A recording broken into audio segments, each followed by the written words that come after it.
Hello, இன்றைக்கி நான் homemade chicken salami செஞ்சு காட்ட போகிறோம். ரொம்ப சிம்பிளாக செய்யலாம். அதை நம்ம செஞ்சு பார்க்குறதுக்கு முன்னாடி ஏற்கனவே ஒரு இன்ஃபர்மேஷன் நாங்கள் கொடுத்துருந்தோம். ஜோன்ஸ் டேக்அவே நாங்கள் லான்ச் பண்ணியிருந்தோம். எங்களுடைய 100th வீடியோவில் அதை நாங்கள் ஃபுல்லாக டீட்டெயிலாக சொல்லியிருந்தோம். 8939699193 இந்த நம்பருக்கு நீங்கள் கால் பண்ணிங்கன்னா உங்களுக்கு நாங்கள் மெனு கார்டு வாட்ஸ்அப்பில் அனுப்புவோம். அதுக்கு பிறகு நீங்கள் ஆர்டர் பண்ணலாம். அப்புறம் எங்களோட சேனல் இது வரைக்கும் நீங்கள் சப்ஸ்கிரைப் பண்ண மிஸ் பண்ணியிருந்தீங்கன்னா இந்த வீடியோவை பார்த்துட்டு இருக்கும் போதே சப்ஸ்கிரைப் பண்ணிட்டுங்க. பக்கத்தில் இருக்கிற பெல் பட்டனே கிளிக் பண்ணி வைங்க. அப்போ தான் எங்கள் வீடியோஸ் அப்லோட் ஆன உடனே உங்களுக்கு நோட்டிஃபிகேஷன்ஸ் வரும். ஆஸ் யூஷுவல் இந்த வீடியோ பிடிச்சிருந்தா லைக் பண்ண மறந்துடாதீங்க, உங்கள் ஃப்ரெண்ட்ஸோடையும் ஷேர் பண்ண மறந்துடாதீங்க. இப்போ நம்ம செஞ்சு பார்க்கலாமா?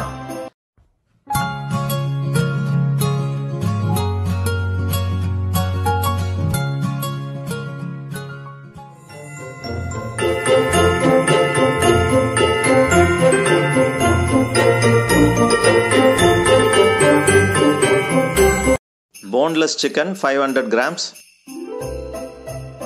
சின்னதாக வெட்டின இஞ்சி பூண்டு ஒரு teaspoon, chilli flakes 1 teaspoon, pepper 1 teaspoon, முட்டை 1, கொத்தமல்லி 1.5 டீஸ்பூன், உப்பு தேவையான அளவு. ஆரம்பிச்சிடலாமா? இப்போ ஒரு மிக்ஸி ஜார் எடுத்து அதில் ஒரு 500 grams போன்லெஸ் சிக்கன் சின்ன சின்னதாக வெட்டி வச்சுருக்கேன். அப்போ தான் அதுக்கு கொஞ்சம் ஈஸியாக அரைஞ்சிரும். இப்போ இது கூட ஒவ்வொரு டீஸ்பூன் இஞ்சி பூண்டு. இந்த ஃப்ளேவர் எனக்கு ரொம்ப பிடிக்கும், அதனால தான் நான் கார்லிக் நிறையாவே போட்டிருக்கேன். அப்புறம் 1 டீஸ்பூன் சில்லி ஃப்ளேக்ஸ், இது காரம் ரொம்ப அருமையாக இருக்கும். அப்புறம் 1 டீஸ்பூன் மிளகுத்தூள், மிளகு பவுடர் அரைக்கல, ஒன்றும் பாதியமாக அரைச்சி வச்சுருக்கேன். அப்புறம் ஒரு 1.5 டீஸ்பூன் கொத்தமல்லியை சின்ன சின்னதாக வெட்டி அதையும் ஆட் பண்ணிக்கலாம். ஒரு முழு முட்டையை ஆட் பண்ணிக்கலாம், இது நல்ல பைண்டிங்காக, அப்போ தான் கொஞ்சம் பேஸ்ட் மாதிரி திக்காக இருக்கும். அப்புறம் அதுக்கு வேண்டிய அளவு நம்ம சால்ட் ஆட் பண்ணிக்கலாம். இது ரொம்ப ஸ்பைசி சலாமியாக இருக்கும். இது செஞ்சு பாருங்கள். இது எல்லாத்தையும் நம்ம ஒரு பேஸ்ட்டாக அரைச்சிக்கலாம். இப்போ நம்ம சிக்கனை அரைச்சாச்சு இந்த மசாலாவோட சேர்த்து. இப்போ இதை ஒரு பவுலில் நம்ம ட்ரான்ஸ்ஃபர் பண்ணிக்கலாம். இது பாருங்கள், இந்த திக்னஸ் இருக்கும். இப்போ தான் கரெக்டாக இருக்கும் சலாமிக்கு இது.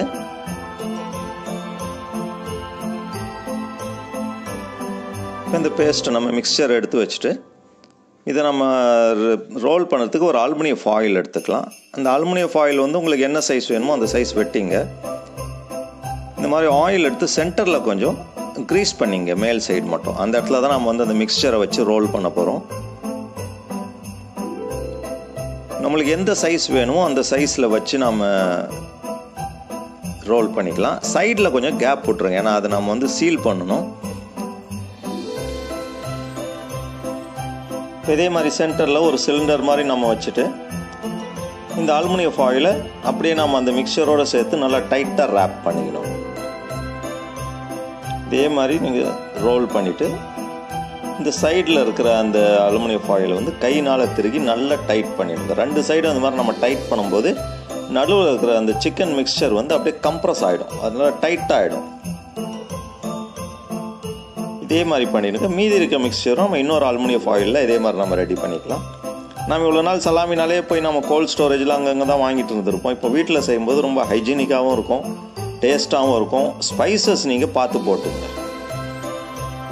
இப்போ ஒரு பேனில் 3/4 அளவுக்கு நம்ம தண்ணி எடுத்து நல்லா பாயில் பண்ணிக்கலாம்.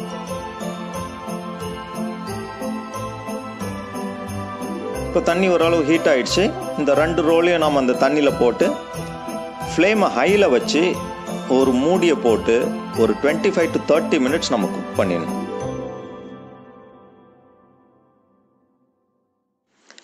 இப்போ 30 minutes ஆகிடுச்சு. இப்போ ஸ்டவ் ஆஃப் பண்ணிடலாம். இந்த 2 ரோலையும் நல்லா ஜென்டிலாக எடுத்து பக்கத்தில் நல்லா கோல்டு வாட்டர் வச்சுருக்கேன், அதில் கொஞ்சம் நேரம் போட்டு சூடு ஆறின உடனே ஒரு 15 to 20 minutes ஃப்ரிட்ஜில் வச்சு எடுத்துடலாம்.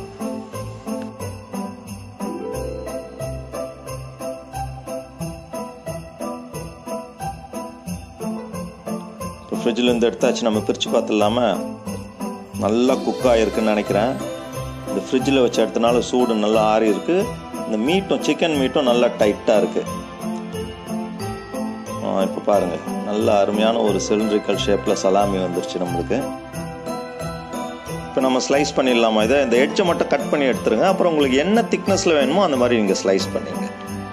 இப்போ பார்த்தீங்களா, அந்த சில்லி ஃப்ளேக்ஸோடைய கலரு, அந்த பெப்பர் ஒன்றும் பாதியமாக அரைச்சி போட்டோம்ல அந்த ஃப்ளேவரு, கொத்தமல்லி, அது மட்டும் இல்லை இந்த கார்லிக்கோடைய ஃப்ளேவரு ரொம்ப நல்லாயிருக்கும். இதை நீங்கள் ப்ரெட்டு பீஸா என்ன வேணாலும் செஞ்சு லைட்டாக ஃப்ரை பண்ணிங்க. ஆல்ரெடி இது ப்ரீ குக்டு. இதை நீங்கள் ஒரு 2 வீக்ஸ்க்கு ஃப்ரீசரில் நீங்கள் ஸ்டோர் பண்ணி வச்சுக்கலாம். வேணும் போது எடுத்து ஃப்ரை பண்ணிக்கலாம். எப்படி இருந்துச்சு இந்த ஹோம்மேட் சலாமியா? நம்மளே சிக்கன் பீசஸை செலக்ட் பண்ணி நம்மளுக்கு பிடிச்ச ஸ்பைசஸ் ஆட் பண்ணி ஹைஜீனிக்காக சாப்பிடும்போது எவ்வளோ திருப்தியாக இருக்கும்ல, அவ்வளோ டேஸ்டியாக இருக்கும் இந்த ஃப்ளேவரு. கண்டிப்பாக செஞ்சு பாருங்கள். இது வந்து ப்ரீ குக்டு. சாப்பிட்றதுக்கு முன்னாடி லைட்டாக தவாவில் ஒரு தடவை ஃப்ரை பண்ணி எடுத்தால் போடுவோம். சாண்ட்விட்சு, பர்கர் எதில் வேணாலும் வச்சு சாப்பிட்லாம். ரைஸோட கூட நம்ம சைட் டிஷ்ஷாக வச்சு சாப்பிட்லாம். கண்டிப்பாக செஞ்சு பாருங்கள், உங்களுக்கு பிடிக்கும். செஞ்சு பார்த்துட்டு உங்களுடைய கமெண்ட்ஸை கொடுங்க. ஓகே, இது வரைக்கும் எங்கள் சேனலில் நீங்கள் சப்ஸ்கிரைப் பண்ண மிஸ் பண்ணியிருந்தீங்கன்னா இந்த வீடியோ பார்த்த உடனே சப்ஸ்கிரைப் பண்ணுங்கள். பக்கத்தில் இருக்கிற பெல் பட்டனையும் கிளிக் பண்ண மறந்துடாதீங்க. அப்போ தான் எங்கள் வீடியோஸ் அப்லோட் ஆன உடனே உங்களுக்கு நோட்டிஃபிகேஷன் வரும். ஆஸ் யூஷுவல் இந்த ரெசிபி பிடிச்சிருந்தா லைக் பண்ண மறந்துடாதீங்க. உங்கள் ஃப்ரெண்ட்ஸோடையும் ஷேர் பண்ணுங்கள். Okay, see you again. Good day.